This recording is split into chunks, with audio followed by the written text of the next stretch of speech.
Somerset County said farewell to its historic white oak tree that's been rooted for at least 600 years.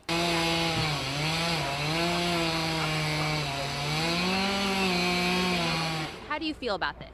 It was inevitable. Everything dies.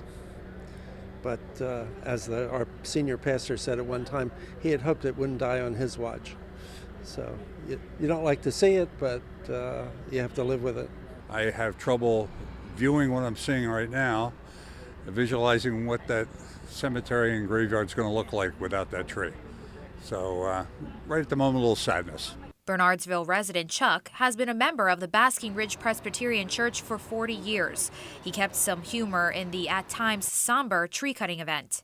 I realized earlier today that I have lived 1/15 the life of that tree. It's been said that George Washington once picnicked underneath the tree. Some of his soldiers are buried underneath it, and it's believed to be the oldest white oak tree in the nation.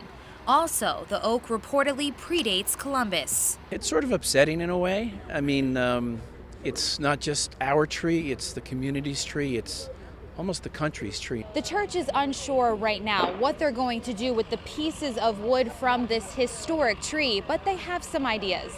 There's no lack of interest in getting some of the wood. We just want to do the appropriate thing with it. The church plans to have a table made from the wood to display at the church, in addition to continuing to work with the Basking Ridge Historical Society to determine where the rest of the wood will go. It's actually a more complicated process than you might think because we feel this great responsibility. You know, we're not here to make money off the tree. We're here to do the right thing with the wood. In its place, somewhat, the church has planted a seedling from an acorn from the oak tree in the back graveyard of the church. Members of the community have been referring to it as the son or daughter tree. You know, sort of a way to continue the legacy. East Oak Street between Finley Avenue and Maple Avenue remained closed as crews from Keeling Tree Care continued to work on cutting down the tree. The section of roadway will be closed for the remainder of the week. Though we are expected to see some rain come through the area tomorrow, crews will be out here continuing to cut down this historic tree limb by limb. Reporting in Basking Ridge, Melissa Estock, WNBC News.